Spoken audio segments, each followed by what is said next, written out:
നഗരത്തിലെ ഏറ്റവും ഭീകരനായ ഗുണ്ടാത്തലവൻ രുദ്രപ്രതാപ് തന്റെ ശത്രുക്കളെ വകവരുത്തിക്കൊണ്ടിരിക്കുന്ന ഒരു ഗോഡൗൺ ആയിരുന്നു അത്. 32 വയസ്സുള്ള രുദ്രപ്രതാപ് നല്ല ഉയരവും ഉറച്ച ശരീരവുമുള്ള, കാണാൻ ഏക ആകർഷണീയനായ ഒരാളായിരുന്നു. പക്ഷേ അയാളുടെ കണ്ണുകളിൽ ആർക്കും പിടികൊടുക്കാത്തൊരു ക്രൂരതയും ഭാവവ്യത്യാസമില്ലായ്മയും ഉണ്ടായിരുന്നു. ഏതൊരുവന്റെയും നെഞ്ചിടിപ്പ് കൂട്ടാൻ പോകുന്നതായിരുന്നു ആ നോട്ടം. വെളുത്ത നിറവും മൂർച്ചയേറിയ കണ്ണുകളും അയാളൊരു അപകടകാരിയായി മാത്രമല്ല, ഒരു സുന്ദരനായി കൂടി മറ്റുള്ളവർക്ക് മുന്നിൽ കാണിച്ചു. ഇന്ന് തന്റെ ശത്രുവിനോടുള്ള പഴയ കണക്കുകളെല്ലാം തീർക്കാനാണ് അവൻ വന്നിരിക്കുന്നത്. ഈ നഗരം എൻ്റേതാണ്. എൻ്റെ വഴിയിൽ തടസ്സമായി നിൽക്കുന്നവൻ ആരായാലും അവനെ ഞാൻ ഇല്ലാതാക്കും എന്ന് ഗാംഭീര്യമുള്ള തന്റെ കനത്ത ശബ്ദത്തിൽ അവൻ പറഞ്ഞു. 2 മണിക്കൂറിന് ശേഷം നഗരത്തിന്റെ അതിർത്തിയോട് ചേർന്നുള്ള ഒരു വലിയ ഫാം ഹൗസിന് നേരെ രുദ്രപ്രതാപിന്റെ കാർ നീങ്ങിക്കൊണ്ടിരിക്കുകയായിരുന്നു. അവന് അഭയം നൽകുന്ന അവന്റെ അധോലോക സാമ്രാജ്യം മുഴുവൻ നിയന്ത്രിക്കപ്പെടുന്ന ഇടമായിരുന്നു അത്. പക്ഷെ ഇന്ന് നടന്ന ഈ ചോരക്കളിക്ക് ശേഷം എന്തുകൊണ്ടോ അവന്റെ മനസ്സിൽ വല്ലാത്തൊരു അസ്വസ്ഥത പുകയാൻ തുടങ്ങിയിരുന്നു. അതേ നഗരത്തിന്റെ മറ്റൊരു കോണിൽ മേധ തന്റെ പുസ്തകങ്ങൾ മുഴുകിയിരിക്കുകയായിരുന്നു. വളരെ സാധാരണക്കാരിയും എന്നാൽ അന്തസ്സുള്ളവരുമായ ഒരു പെൺകുട്ടിയായിരുന്നു അവൾ. അവളുടെ കണ്ണുകളിൽ എപ്പോഴും ഒരുപാട് സ്വപ്നങ്ങളുണ്ടായിരുന്നു. പക്ഷേ ജീവിതം അവൾക്ക് നൽകിയ മുറിവുകൾ ആ സ്വപ്നങ്ങളുടെ തിളക്കം കെടുത്തിക്കളഞ്ഞു. മാതാപിതാക്കൾ മരിച്ചതിനു ശേഷം അവൾ തൻ്റെ വലിയമ്മയുടെ കൂടെയാണ് താമസിക്കുന്നത്. വലിയമ്മക്ക് മേധയെ ഒട്ടും ഇഷ്ടമല്ലായിരുന്നു. പണ്ട് സ്വന്തം അമ്മയെ ഉപേക്ഷിച്ച് കാമുകനോടൊപ്പം ഒളിച്ചോടിയ അതേ വലിയമ്മയാണ് ഇപ്പോൾ അവളുടെ അമ്മയുടെ സ്ഥാനത്തുള്ളത്. അതുകൊണ്ട് തന്നെയാണ് മേധയുടെ അച്ഛൻ മകളുടെ വളർച്ചയ്ക്ക് വേണ്ടിയാണല്ലോ എന്ന് കരുതി ആ വലിയമ്മയെ വിവാഹം കഴിച്ചത്. പക്ഷേ കുറച്ച് നാളുകൾക്കുള്ളിൽ തന്നെ അച്ഛനും മരിച്ചുപോയി. കഴിഞ്ഞുപോയ കാലത്തെ കൈപ്പേറിയ ഓർമ്മകളുടെ ദേഷ്യം മുഴുവൻ മേധയെ വെറുത്തുകൊണ്ടാണ് ആ വലിയമ്മ ഇപ്പോൾ തീർത്തുകൊണ്ടിരിക്കുന്നത്. മേധയുടെ മനസ്സിൽ ഒരേ ഒരു സ്വപ്നമേ ഉണ്ടായിരുന്നുള്ളൂ: സങ്കടങ്ങളിൽ നിന്നും ബുദ്ധിമുട്ടുകളിൽ നിന്നും മോചനം നേടി സമാധാനത്തോടെ ജീവിക്കുക. എന്നാൽ വിധി അവൾക്കായി കാത്തുവെച്ചത് മറ്റൊന്നായിരുന്നു. അന്ന് ഇരുളടഞ്ഞൊരു രാത്രിയായിരുന്നു. കോരിച്ചെരിയുന്ന കാറ്റ് അതിൻ്റെ സർവ്വശക്തിയോടുകൂടി വീശിയടിക്കുന്നുണ്ടായിരുന്നു. നഗരം മുഴുവൻ കടുത്ത നിശബ്ദതയിൽ മുങ്ങിപ്പോയിരുന്നു. ദൂരെ എവിടെയുള്ള നായ്ക്കളുടെ കുരക്കൽ ആ രാത്രിയുടെ നിശബ്ദതയെ കൂടുതൽ ഭയത്തെയുള്ളതാക്കി മാറ്റി. വിജനമായ ഒരു അന്തരീക്ഷത്തിൽ ഒരു പഴയ കെട്ടിടത്തിന് മുന്നിൽ കറുത്ത നിറത്തിലുള്ള ഒരു കാർ വന്ന് പതുക്കെ നിർത്തി. കാറിൽ നിന്ന് ഒരാൾ പുറത്തിറങ്ങി. അയാളുടെ മുഖത്തെ ക്രൂരതയും കണ്ണുകളുടെ തണുത്തുറഞ്ഞ നിർദ്ദയത്വവും വ്യക്തമായി കാണാമായിരുന്നു. ഇതാണ് രുദ്രപ്രതാപ്. പേര് കേട്ടാൽ തന്നെ ജനങ്ങളുടെ നെഞ്ചിൽ ഭയം വിറപ്പിക്കുന്ന ഒരു ഗ്യാങ്സ്റ്റർ. ചുറ്റുപാടുമുള്ള കാര്യങ്ങൾ ശ്രദ്ധിച്ചുകൊണ്ട് അയാൾ നിശബ്ദമായി ആ കെട്ടിടത്തിലേക്ക് കാലെടുത്തു വെച്ചു. അത് അയാൾക്ക് ഒരുപാട് കുറ്റകൃത്യങ്ങൾ നടത്തിയിട്ടുള്ള ഒളിത്താവളമായിരുന്നു. കെട്ടിടത്തിൻ്റെ ഉള്ളിലാകെ നല്ല ഇരുട്ടായിരുന്നു. എന്നാൽ രുദ്രപ്രതാപിന് ഇരുട്ട് നിസ്സാരമായിരുന്നു. അയാൾ ഉറച്ച ചുവടുകളോടെ തൻ്റെ കൂട്ടാളികളുള്ള മുറിയിലേക്ക് നടന്നു. എല്ലാം തയ്യാറല്ലേ? അയാൾ താഴ്ന്ന ശബ്ദത്തിൽ ചോദിച്ചു. എല്ലാവരും തലയാട്ടി അതെന്ന് മറുപടി നൽകി. അവരുടെ മുഖത്ത് ഭയം വ്യക്തമായി കാണാമായിരുന്നു. എന്നാൽ രുദ്രപ്രതാപ് അവിടെയുള്ളത് അവർക്ക് ധൈര്യം നൽകി. ഈ പണി വളരെ വൃത്തിയായി നടക്കണം. ഒരു തെറ്റും സംഭവിക്കാൻ പാടില്ല, അയാൾ കർക്കശമായി പറഞ്ഞു. തുടർന്ന് തൻ്റെ തോളിൽ തൂക്കിയിരുന്ന ബാഗിൽ നിന്ന് ഒരായുധം പുറത്തെടുത്തു. ഈ ഒരു കാര്യത്തിന് അയാൾ പ്രത്യേകം കൊണ്ടുവന്ന അത്യാധുനികമായ ഒരു മെഷീൻ ഗണ്ണായിരുന്നു അത്. അടുത്ത നിമിഷം തന്നെ എല്ലാവരും അവരവരുടെ സ്ഥാനങ്ങളിൽ പിടിച്ചു. അവരുടെ ലക്ഷ്യം തൊട്ടടുത്തുള്ള ഗോണിൽ ഒളിച്ചിരിക്കുന്ന വിലപിടിപ്പുള്ള ആഭരണങ്ങളിലായിരുന്നു. ആ സ്ഥലം പോലീസിന്റെ കാവലിലാണ്. എന്നാൽ രുദ്രപ്രതാപൻ ഇതൊന്നും പുതിയ കാര്യമല്ല. എപ്പോഴും വളരെ തന്ത്രപൂർവ്വം ഭയമില്ലാതെയുമാണ് അയാൾ കാര്യങ്ങൾ ചെയ്യുന്നത്. മുറിയിലുണ്ടായിരുന്ന പഴയ മാപ്പിലേക്ക് ഒരിക്കൽ കൂടി കണ്ണോടിച്ച ശേഷം എല്ലാവരും ഗോഡൌണിന് നേരെ നീങ്ങി.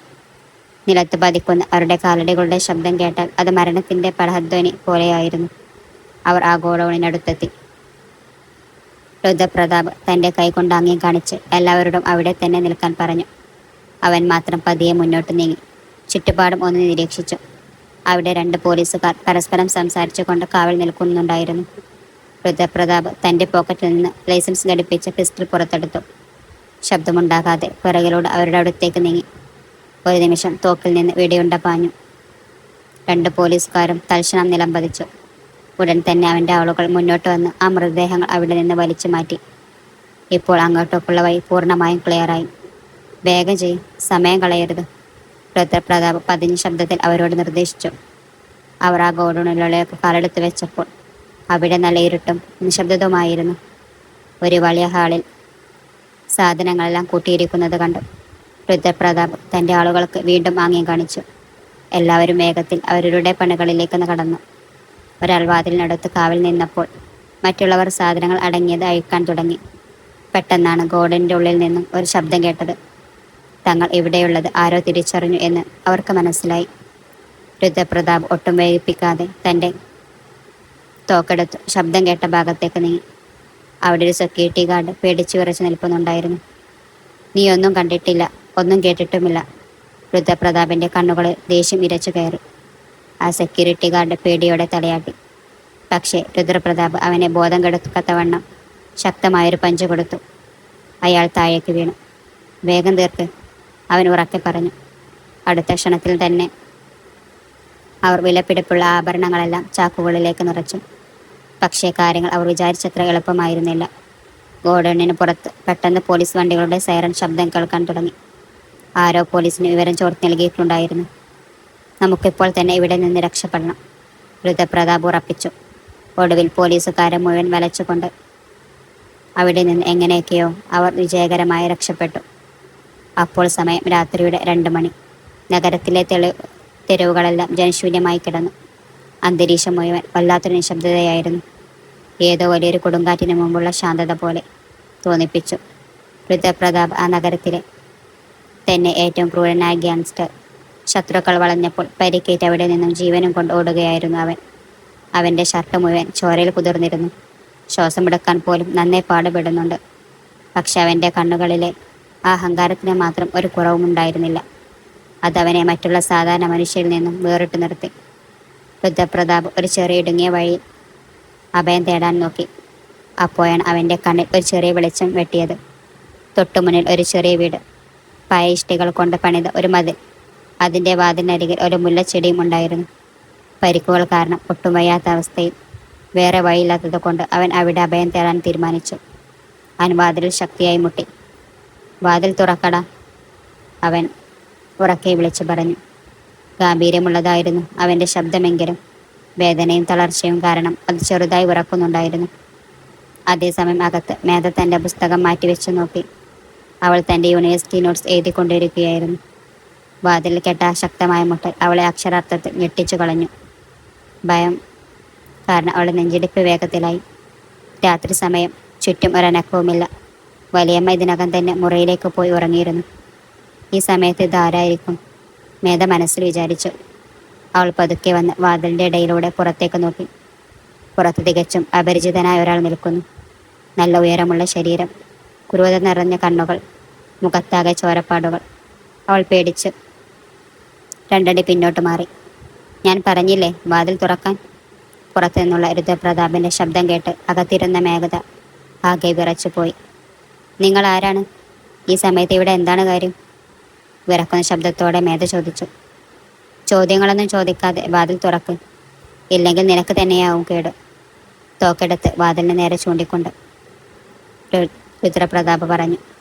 അത് കേട്ടതും മേധയുടെ കൈയും കാലും വിറക്കാൻ തുടങ്ങി. തൻ്റെ ജീവൻ അപകടത്തിലാണെന്ന് അവൾക്ക് മനസ്സിലായി. മറ്റു വഴികളൊന്നുമില്ലെന്ന് മനസ്സിലാക്കി അവൾ പതുക്കെ വാതിൽ തുറന്നു. രുദ്രപ്രതാപ് കാലിടറി ഉള്ളിലേക്ക് കയറി വന്നു. വാതിലടച്ച് കുറ്റിയിട്ട ശേഷം കയ്യിലിരുന്ന തോക്ക് വീണ്ടും പോക്കറ്റിലിട്ടു. എന്നിട്ട് ചുമരും ചാരിയിരുന്ന് വലിയ ശ്വാസമെടുക്കാൻ തുടങ്ങി. മേധ കുറച്ചകലെ മാറി നിൽക്കുകയായിരുന്നു. അവളുടെ കണ്ണുകളിൽ ഭയം വ്യക്തമായി കാണാമായിരുന്നു. അവൾ എങ്ങനെയൊക്കെയോ ധൈര്യം സംഭരിച്ച് ചോദിച്ചു. നിങ്ങൾക്ക് എന്താണ് വേണ്ടത്? രുദ്രപ്രതാപ് തലയുയർത്തി അവളെ നോക്കി. വെള്ളം, പിന്നെ ഈ മുറിവുകൾ കഴുകാൻ എന്തെങ്കിലും വേണം, വേഗം ചെയ്യും. മേധയുടെ മനസ്സിൽ ഒരുപാട് ചോദ്യങ്ങൾ വരാൻ തുടങ്ങി. ആരാണ് ഈ മനുഷ്യൻ? എന്തിനാണ് ഇങ്ങോട്ട് വന്നത്? എന്നെ എന്തെങ്കിലും ചെയ്യുമോ? എന്നാൽ രുദ്രപ്രതാപിൻ്റെ ഗംഭീരമായ ശബ്ദം അവളുടെ ചിന്തകളെ ഒതുക്കി. വേഗം ചെയ്യാനല്ലേ പറഞ്ഞത്? അവൻ ഗർജിക്കുന്ന ഭാവത്തിൽ പറഞ്ഞു. മേധ വേഗം അടുക്കളയിലേക്ക് പോയി വെള്ളവും ഫസ്റ്റ് എയ്ഡ് ബോക്സുമായി തിരിച്ചു വന്നു. അപ്പോഴേക്കും രുദ്രപ്രതാപ് തൻ്റെ ഷർട്ട് ഊരി മാറ്റിയിരുന്നു. അവൻ്റെ മുതുകിൽ വലിയൊരു മുറിവുണ്ടായിരുന്നു, കൈകളിൽ പോറലുകളും. മേധ പെട്ടെന്ന് നോട്ടം മാറ്റിയെങ്കിലും അവളുടെ മനസ്സിൽ പേടിയും പരിമാതിയും നിറഞ്ഞു. ഈ മുറിവ് എങ്ങനെ പറ്റിയതാ? അവൾ വീണ്ടും ധൈര്യം സംഭരിച്ച് ചോദിച്ചു. അവൻ അവളെ തുറിച്ചു നോക്കി. ഇതൊന്നും നീ അറിയേണ്ട കാര്യമില്ല. ഞാൻ പറഞ്ഞത് മാത്രം ചെയ്താൽ മതി. മേധ അവൻ്റെ മുറിവിൽ മരുന്ന് പുരട്ടി കൊടുക്കുമ്പോൾ വേദന കൊണ്ട് അവൻ്റെ മുഖം ചുളിയുന്നുണ്ടായിരുന്നു. എങ്കിലും അവൻ ഒരു വാക്കുപോലും ഉച്ചരിച്ചില്ല. മേധയുടെ കൈകൾ തുടർച്ചയായി വിറക്കുന്നത് രുദ്രപ്രതാപ് ശ്രദ്ധിച്ചു. പേടിയാവുന്നുണ്ടോ? അവൻ പരിഹാസത്തോട് ചോദിച്ചു. അതെ, എനിക്ക് പേടിയാവുന്നുണ്ട്. നിങ്ങളെപ്പോലൊരു മനുഷ്യനെ കണ്ടാൽ ആർക്കായാലും പേടി തോന്നും. നിങ്ങളുടെ മുഖത്ത് നോക്കിയാൽ തന്നെ ഒരു കുറ്റവാളിയുടെ ലക്ഷണം കാണാം, മേധ ദേഷ്യത്തോടെ പറഞ്ഞു. രുദ്രപ്രതാപ് ഉറക്കെ ചിരിച്ചു. വളരെ നല്ലത്. നീ എന്നെ കണ്ട് പേടിക്കുക തന്നെ വേണം. ഒന്ന് ഓർത്തു വെച്ചോ, എന്നെ ഇവിടുന്ന് പുറത്താക്കാൻ നോക്കിയാൽ ഈ തോക്ക് നിന്റെ തലക്ക് നേരെയിരിക്കും, അവൻ പറഞ്ഞു. മേധക്ക് ദേഷ്യം അടക്കാനായില്ല. അവൾ അയാളെ നോക്കി, പക്ഷെ ഒന്നും മിണ്ടാതിരുന്നു. തനിക്കിതിലൊന്നും ഒരു അവകാശവുമില്ലെന്ന് അവൾക്കറിയാമായിരുന്നു. രാത്രി 3-ാം യാമവും കഴിഞ്ഞിരുന്നു. രുദ്രപ്രതാപ് വിശ്രമം നൽകാൻ മുറിയുടെ ഒരു മൂലയിൽ സ്ഥലം കണ്ടെത്തി. എന്നാൽ മേധ മറ്റൊരു മുറിയിൽ പേടിച്ച് വിറച്ചിരിക്കുകയായിരുന്നു. അവളുടെ മനസ്സിൽ പേടി മാത്രമല്ല, കടുത്ത ദേഷ്യവും ഉണ്ടായിരുന്നു. തൻ്റെ ജീവിതത്തിൽ ഇങ്ങനൊരു വിചിത്രവും ഭയാനകരവുമായ അവസ്ഥ എന്തുകൊണ്ടാണ് വന്നതെന്ന് അവൾക്ക് മനസ്സിലായില്ല. രുദ്രപ്രതാപൻ്റെ മുഖത്ത് നല്ല ക്ഷീണം വ്യക്തമായി കാണാമായിരുന്നു. എങ്കിലും അയാളുടെ കണ്ണുകളിൽ ആ തിളക്കം ഒട്ടും കുറഞ്ഞിരുന്നില്ല. ആ തിളക്കം അയാളുടെ വ്യക്തിത്വത്തിൻ്റെ തന്നെ ഒരു ഭാഗമായിരുന്നു. മുറിയിലെ നിശബ്ദതയിൽ അയാൾ താൻ എടുത്ത തീരുമാനങ്ങളെക്കുറിച്ച് ആലോചിക്കാൻ തുടങ്ങി. ശത്രുക്കളിൽ നിന്ന് രക്ഷപ്പെടാനാണ് അയാൾ അപരിചിതമായ ഒരു വീട്ടിലേക്ക് വന്നത്. എന്നാൽ ഇപ്പോൾ ആ അപരിചിതയായ പെൺകുട്ടി അയാളുടെ ജീവിതത്തിലെ പുതിയൊരു കഥാപാത്രമായി മാറിയിരിക്കുന്നു. മേധക്ക് ആ രാത്രി വളരെ നീളമേറിയതായി തോന്നി. ആ വ്യക്തിയുടെ സാന്നിധ്യം അവളെ ഭയപ്പെടുത്തുക മാത്രമല്ല, അയാളുടെ കടുത്ത ഉറപ്പും ഉണ്ടാകുന്നുണ്ടായിരുന്നു. അവളുടെ മനസ്സിൽ ഓരോ നിമിഷവും ഒരേ ഒരു ചോദ്യമേ ഉണ്ടായിരുന്നുള്ളൂ. ആരാണ് ഈ മനുഷ്യൻ? ഞാൻ എപ്പോഴെങ്കിലും ഈ പ്രശ്നത്തിൽ നിന്ന് രക്ഷപ്പെടുമോ? വലിയമ്മയെ വിളിച്ച് എല്ലാം തുറന്നു പറയാമെന്ന് അവൾ കരുതി. പക്ഷേ രുദ്രപ്രതാപിൻ്റെ മുന്നറിയിപ്പ് ഓർമ്മ വന്നതും അവൾ പേടിച്ചു വിറച്ചുപോയി. മിണ്ടാതിരിക്കുന്നതാണ് നല്ലതെന്ന് അവൾക്ക് തോന്നി. വെളുപ്പിന് സൂര്യകിരണം മുറിയിലേക്ക് വീണപ്പോൾ തന്നെ മേധ അടുക്കളയിലേക്ക് പോയി. അവൾ ബ്രേക്ക്ഫാസ്റ്റ് റെഡിയായിക്കൊണ്ടിരിക്കുമ്പോൾ രുദ്രപ്രതാപ് വാതിനടുത്ത് വന്നു നിന്നു. എനിക്കും കൂടി എന്തെങ്കിലും ഉണ്ടാക്കുക. രുദ്രപ്രതാപിൻ്റെ ശബ്ദം ഒരു അധികാരം സ്ഥാപിക്കുന്നത് പോലെയായിരുന്നു. ആ വീട്ടിലെ യജമാനെ പോലെയാണ് അയാൾ സംസാരിച്ചത്. മേധ കടുത്ത ഉറപ്പോടെ അയാളെ നോക്കി. ഇത് എൻ്റെ വീടാണ്. തനിക്ക് വേണ്ടി ഞാൻ ഒന്നും ചെയ്യാൻ പോകുന്നില്ല. രുദ്രപ്രതാപ് ചെറുതായിട്ടൊന്ന് ചിരിച്ചു. എൻ്റെ അനുവാദമില്ലാതെ നിനക്കൊന്നും ചെയ്യാൻ കഴിയില്ലെന്നാണോ വിചാരം? അയാൾ തൻ്റെ പിസ്റ്റലെടുത്ത് മേശപ്പുറത്ത് വെച്ചു. ഈ ഒരൊറ്റ തീരുമാനം നിനക്ക് മനസ്സിലാക്കാൻ മതിയാകും. മേധയുടെ ഉള്ളം കൈകൾ ഒക്കെ പേടി കൊണ്ട് വിറച്ചുപോയി. എങ്കിലും അവൾ ധൈര്യം സംഭരിച്ച് നേരിട്ടു. നിങ്ങളെപ്പോലെയുള്ളവർക്ക് പേടിപ്പിക്കാൻ മാത്രമേ അറിയൂ. നിങ്ങളുടെ ഈ ഭീഷണിയൊക്കെ എപ്പോഴും നടക്കുമെന്ന് വിചാരിച്ചോ? രുദ്രപ്രതാപ് അവളുടെ വാക്കുകൾ കേട്ട് അത്ഭുതപ്പെട്ടു. നിനക്ക് തോറ്റുകൊടുക്കാൻ ഇഷ്ടമല്ലല്ലേ? ആ സ്വഭാവം എനിക്ക് നന്നായി ബോധിച്ചു. പക്ഷെ ഓർത്തു വെച്ചോ, ഇവിടെ എൻ്റെ വാക്ക് മാത്രമേ നടക്കൂ. പ്രഭാത ഭക്ഷണം കഴിച്ചുകൊണ്ട് രുദ്രപ്രതാപ് ചോദിച്ചു. നീ ഇവിടെ ഒറ്റക്കാണോ താമസം? മേധാൽപ്പം മടിച്ചുകൊണ്ട് മറുപടി പറഞ്ഞു. അല്ല, എൻ്റെ വലിയമ്മയുണ്ട്. വലിയമ്മക്ക് സുഖമില്ലാത്തതുകൊണ്ട് ഭൂരിഭാഗം സമയം മുറിയിൽ തന്നെയായിരിക്കും. രുദ്രപ്രതാപ് അവളെ സൂക്ഷിച്ചു നോക്കി. കൊള്ളാം, അങ്ങനെയെങ്കിൽ ആർക്കും എന്നെ ഇവിടെ കണ്ടെത്താൻ കഴിയില്ല. നിങ്ങൾ ശരിക്കും ആരാണ്? ഇതൊക്കെ എന്തിനാ ചെയ്യുന്നത്? മേധ ദേഷ്യത്തോടെ ചോദിച്ചു. രുദ്രപ്രതാപ് ഗൗരവത്തിൽ പറഞ്ഞു. ഇതൊക്കെ അറിഞ്ഞിട്ട് നിനക്ക് പ്രത്യേകിച്ചൊരു ലാഭവുമില്ല. ആളുകൾ എന്നെ കണ്ട് പേടിക്കാറുണ്ട്. അതുമാത്രം നീ ഓർത്തു വെച്ചാൽ മതി. എനിക്ക് നിങ്ങളെ ഒട്ടും പേടിയില്ല, മേധ ഉറപ്പിച്ചു പറഞ്ഞു. പക്ഷെ അവളുടെ ശബ്ദം മിടറുന്നുണ്ടായിരുന്നു. രുദ്രപ്രതാപ് ചിരിച്ചുകൊണ്ട് പറഞ്ഞു. നീ കള്ളം പറയുകയാണ്. നിന്റെ മുഖത്തെ ഓരോ ഭാവവും പറയുന്നുണ്ട് നീ എന്നെ കണ്ട് ഭയക്കുന്നുണ്ടെന്ന്. സാരമില്ല, കുറച്ച് ദിവസങ്ങൾക്കുള്ളിൽ ഈ പേടി ഇനിയും കൂടും. ദിവസങ്ങൾ കടന്നുപോയി.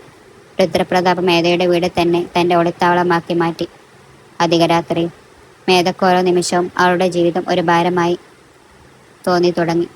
അവൻ എന്തെങ്കിലും കഴിക്കാൻ ചോദിക്കുമ്പോൾ വേറെ വഴിയില്ലാത്തതുകൊണ്ട് അവൾ ഉണ്ടാക്കി കൊടുക്കുമായിരുന്നെങ്കിലും മനസ്സിൽ അവനെ ശപിക്കുന്നുണ്ടായിരുന്നു. വലിയമ്മ കുറച്ച് ദിവസത്തേക്ക് സ്വന്തം മകൻ്റെ വീട്ടിലേക്ക് പോയതുകൊണ്ട് രുദ്രപ്രതാപ് അവിടെയുള്ള കാര്യം അവർ അറിഞ്ഞിരുന്നില്ല. മേധയുടെ പെരുമാറ്റം കണ്ടാൽ തന്നെ അറിയാമായിരുന്നു അവൾക്ക് അവനോട് എത്രമാത്രം വെറുക്കുന്നുണ്ടെന്ന്. അതുകൊണ്ട് തന്നെ അവൻ മനഃപൂർവ്വം അവളെ ശല്യപ്പെടുത്തിക്കൊണ്ടിരുന്നു. എന്നാൽ മേധയുടെ ധൈര്യവും വാശിയും കണ്ട് അവൻ്റെ മനസ്സിൽ അവളോടൊരു പ്രത്യേക ആകർഷണം തോന്നി തുടങ്ങി. പക്ഷെ തനിക്ക് തോന്നുന്നത് എന്താണെന്ന് അവന് തന്നെ മനസ്സിലാകുന്നുണ്ടായിരുന്നില്ല. ഒരു ദിവസം രാത്രി ഭക്ഷണം കഴിച്ചു കിച്ചണിലെ സാധനങ്ങൾ ഒതുക്കി വെച്ചിട്ട് തൻ്റെ റൂമിലേക്ക് പോകാൻ നിൽക്കുമ്പോൾ രുദ്രപ്രതാപ് വാതിനടുത്ത് തന്നെ തടഞ്ഞു നിന്നു. നീ ഇത് എങ്ങോട്ടാ പോകുന്നത്? അവൻ്റെ ശബ്ദം കൽപ്പന രൂപത്തിലായിരുന്നു. എൻ്റെ റൂമിലേക്ക്. എൻ്റെ വാക്ക് കേൾക്കാൻ നീ നിർബന്ധിതയാണ്. മേധ ഒട്ടും വിട്ടുകൊടുക്കാതെ ദേഷ്യത്തോടെ മറുപടി നൽകി. രുദ്രപ്രതാപ് ചെറിയൊരു ചിരിയോടെ പറഞ്ഞു, നീ വലിയ ധൈര്യശാലിയാണല്ലോ. പക്ഷേ ഈ ധൈര്യം തന്നെയാണ് നിന്റെ അപകടത്തിൽ ചാടിക്കാൻ പോകുന്നത്. അപകടമോ? തന്നെ പോലൊരു കുറ്റവാളിയെ എൻ്റെ വീട്ടിൽ താമസിക്കുന്നതിനേക്കാൾ വലിയ എന്ത് അപകടമാണ് ഇനി വരാനുള്ളത്? രുദ്രപ്രതാപിൻ്റെ മുഖം പെട്ടെന്ന് ഗൗരവമുള്ളതായി. അവൻ അവളുടെ അടുത്തേക്ക് നടന്നു വന്നു. മേധ ആദ്യമായി അവൻ്റെ മുഖത്തെ മുറിപ്പാടുകളും കണ്ണുകളിൽ ആ ക്ഷീണവും അത്രയെടുത്ത് കണ്ടു. നിന്നെ ഒരു അപകടത്തിന് പെടുത്തണമെന്ന് എനിക്കൊട്ടും ആഗ്രഹമില്ല. പക്ഷേ സാഹചര്യങ്ങൾ എന്നെ ഇങ്ങനെയാക്കി തീർത്തതാണ്. ഒരു പക്ഷെ ഞാൻ ഇങ്ങോട്ട് വന്നില്ലായിരുന്നെങ്കിൽ ഇന്ന് ജീവനോടെ പോലും ഉണ്ടാകുമായിരുന്നില്ല. അവൻ്റെ ശബ്ദത്തിൽ ആദ്യമായൊരു സങ്കടം നിഴലിച്ചു നിന്നു. അത്ഭുതത്തോടെ അവൾ അവനെ തന്നെ നോക്കി. രുദ്രപ്രതാപിൻ്റെ വാക്കുകൾ അവളുടെ മനസ്സിനെ എവിടെയോ സ്പർശിച്ചു. പക്ഷെ അടുത്ത നിമിഷം തന്നെ അവൾ ആ ചിന്തകളെല്ലാം മനസ്സിൽ നിന്ന് മാറ്റിവെച്ചു. രുദ്രപ്രതാപ് വീണ്ടും റൂമിലേക്ക് വന്ന് സോഫയിലിരുന്നു. അവൻ അത്രമേൽ തളർന്നിരുന്നു. എന്നിട്ടും ഉറക്കം മാത്രം വന്നില്ല. പഴയകാല ഓർമ്മകൾ അവൻ്റെ മനസ്സിലേക്ക് വീണ്ടും ഇരച്ചു കയറാൻ തുടങ്ങി. രുദ്രപ്രതാപിൻ്റെ കുട്ടിക്കാലം മറ്റുള്ള സാധാരണ കുട്ടികളെ പോലെ ആയിരുന്നില്ല. അവൻ്റെ അച്ഛൻ ഒരു സാധാരണ കൂലിപ്പണിക്കാരനായിരുന്നു. എപ്പോഴും മദ്യലഹരിയിലായിരുന്നു അദ്ദേഹം. അമ്മയാണെങ്കിൽ വളരെ നേരത്തെ തന്നെ മരിച്ചുപോയി. അതുകൊണ്ട് തന്നെ ചെറുപ്രായത്തിൽ തന്നെ ജീവിതത്തിലെ കൈപ്പേറിയ യാഥാർത്ഥ്യങ്ങളെ അവൻ നേരിടേണ്ടി വന്നു. ദാരിദ്ര്യവും നിസ്സഹായാവസ്ഥയും അവനെ ആ ഒരു വഴിയിലേക്ക് തള്ളിവിടുകയായിരുന്നു. അവിടെ സ്നേഹത്തിനും കാരുണ്യത്തിനും യാതൊരു സ്ഥാനവുമില്ലായിരുന്നു. രുദ്രപ്രതാപിനെ തോൽപ്പിക്കാൻ ആർക്കും കഴിയില്ല. ഇതായിരുന്നു അവൻ്റെ കരുത്തിൻ്റെ അടയാളം. എന്നാൽ ഉള്ളിൻ്റെ ഉള്ളിൽ അവൻ പൂർണ്ണമായും തകർന്നൊരു മനുഷ്യനായിരുന്നു. ആകെ സങ്കടവും നിരാശയുമായിരുന്നു ബാക്കി.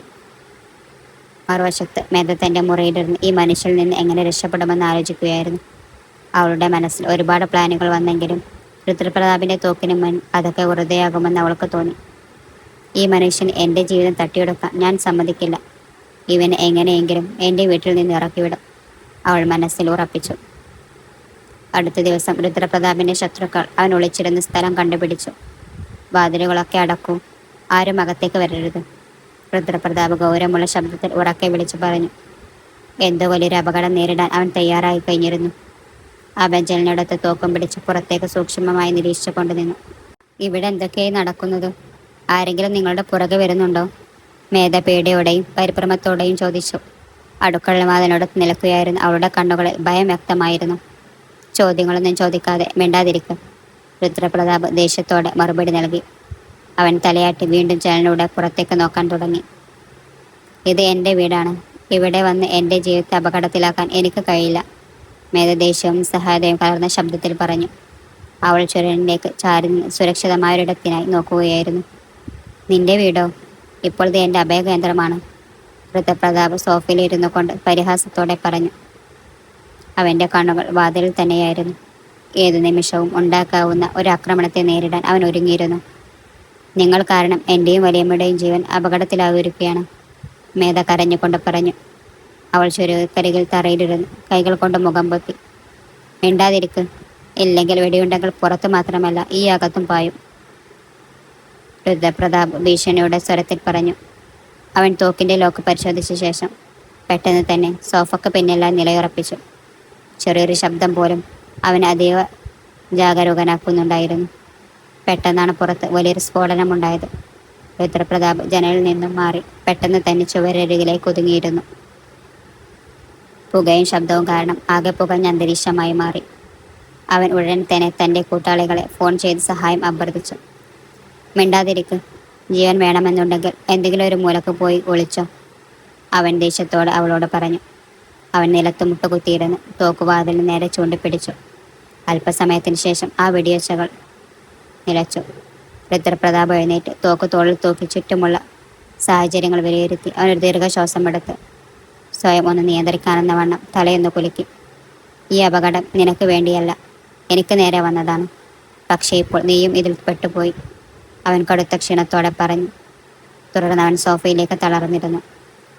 തോക്കരികിലായി വെച്ചു. ഇതെല്ലാം നിന്റെ കാരണം കൊണ്ടാണ് സംഭവിച്ചത്. നീ എന്തിനാണ് എൻ്റെ ജീവിതം നശിപ്പിക്കുന്നത് എന്ന് മേധ ദേഷ്യത്തോടും നിരാശയോടെയും ചോദിച്ചു. അവൾ കൈകൾ വിറച്ചുകൊണ്ട് സോഫക്കരികിൽ നിൽക്കുന്നുണ്ടായിരുന്നു. അവളുടെ കണ്ണുകളിൽ നിന്ന് കണ്ണീർ ഒഴുകുന്നുണ്ടായിരുന്നു. മിണ്ടാതെ അവിടെ തന്നെ നിന്നോണം എന്ന് രുദ്രപ്രതാപ് ഗൗരവത്തിലും കടുത്ത സ്വരത്തിലും ഉത്തരവിട്ടു. അവളുടെ കരച്ചിൽ അവനെ അസ്വസ്ഥനാക്കി. അവൻ ചുവരെ ചാരി നിൽക്കുകയായിരുന്നു. അവൻ്റെ ശ്രദ്ധ മുഴുവൻ വാതിലിന് നേരെയായിരുന്നു. അവിടെ നിന്നും കാൽപ്പെരുമാറ്റം വ്യക്തമായി കേൾക്കാം. ശത്രുക്കൾ വീടിന് തൊട്ടടുത്തെത്തിക്കഴിഞ്ഞു. അവരുടെ കാൽച്ചുവടുകൾ നിലത്ത് പ്രതിധ്വനിക്കുന്നുണ്ട്. ഒരു നിമിഷം അവിടെ ഒരു നിശബ്ദത പടർന്നു. തൊട്ടടുത്ത നിമിഷം തന്നെ ജനൽച്ചിലുകൾ തകരുന്ന വലിയൊരു ശബ്ദം കേട്ടു.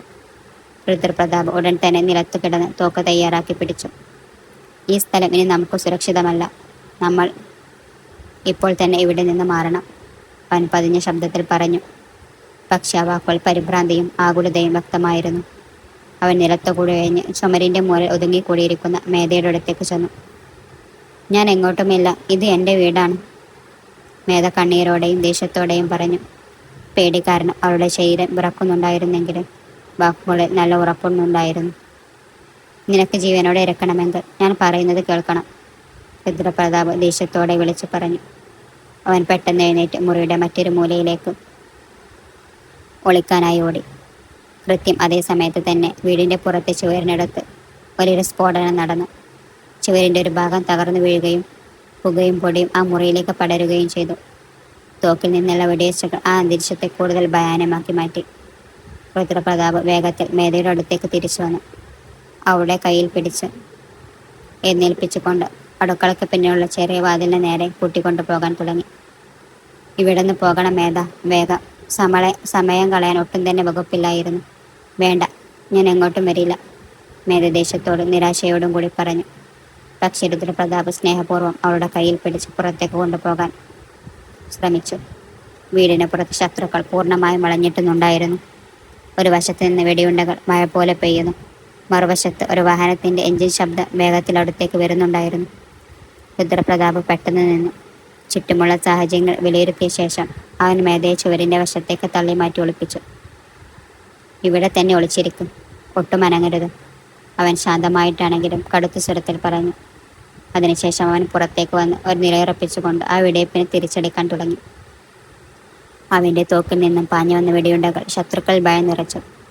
പെട്ടെന്നാണ് ഒരു വെടിയുണ്ട അവൻ്റെ തോളിൽ ഉരസി പാഞ്ഞു പോയത്.